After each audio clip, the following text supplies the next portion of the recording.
Nilbagan sports association আৰু new star club নীলবাগানৰ যৌথ প্ৰয়াসত অনুষ্ঠিত হোৱা অল আছাম বেচিছ নাইট টি20 ক্ৰিকেট টুৰ্ণামেণ্টৰ আজি চূড়ান্ত ফাইনেল খেলত উপস্থিত থকা ক্ৰীড়াপ্ৰেমী ৰাইজ, আমাৰ মাজত উপস্থিত থকা সন্মানৰ উদ্যোক্তাসকল, হোজাই জিলাৰ সন্মানীয় আয়ুক্ত মহোদয় প্ৰমুখ্যে নীলবাগান অঞ্চলৰ ক্ৰীড়াপ্ৰেমী ৰাইজ, মই আজি সঁচাকৈ অভিভূত হৈছো যে নীলবাগান স্পোৰ্টছ এছ'চিয়েশ্যন আৰু নিউ ষ্টাৰ ক্লাবৰ সৌজন্যত ইমান সুন্দৰ এটা টি10 প্ৰতিযোগিতা হাজাৰ হাজাৰ ৰাইজৰ উপস্থিতিত আজি চূড়ান্ত ফাইনেল খেল হৈছে। মই দুয়োটা অনুষ্ঠানক এছ'চিয়েশ্যনৰ নীলবাগানৰ মই সকলোকে আন্তৰিক শুভেচ্ছা আৰু অভিনন্দন জ্ঞাপন কৰিছো। নীলবাগানৰ কাৰণে ইয়াতকৈ আৰু ভাল খবৰ নাই। ক্ৰীড়াৰ ক্ষেত্ৰত আপোনালোকৰ যি আজি অনুদান সঁচাকৈ অভিভূত। মই আজিৰ এই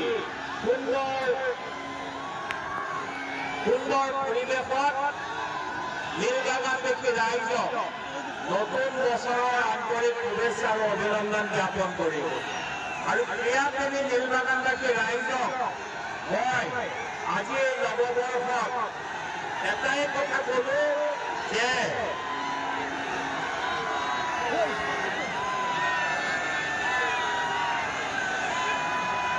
ৰাইজ ফূৰ্তিত আছে। আমি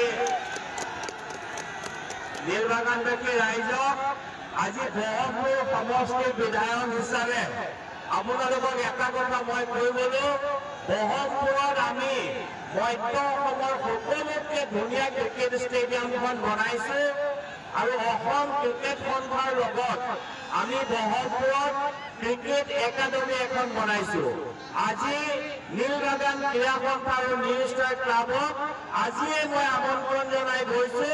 আমি দুয়োটা জেগা নীলবাগান স্পোৰ্টছ এছ'চিয়েশ্যন আৰু ব্ৰহ্মপুৰ স্পোৰ্টছ এছ'চিয়েশ্যন মিলি এই ক্ৰিকেটত আমি দুজন লোকৰ আগবঢ়াই লৈ যাম। আপোনালোকক ব্ৰহ্মপুৰলৈ মই স্বাগতম জনাইছো। আমি মধ্য অসমত এই টি10 ক্ৰিকেট আমি ইয়াতকৈ আৰু ডাঙৰ পাতিম। নীলবাগান আৰু ব্ৰহ্মপুৰ মিলি আমি ধুনীয়াকৈ ক্ৰিকেট পাতিম। আজি মই ৰাইজক ইয়াতে কৈ গলো।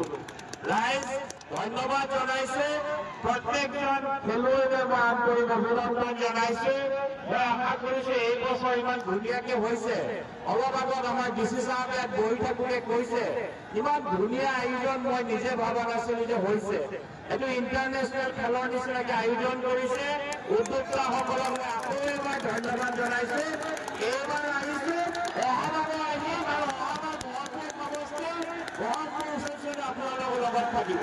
সকলোকে ধন্যবাদ জনাই আজি এই খেলৰ মই উদ্বোধনী ঘোষণা কৰিলো। ধন্যবাদ।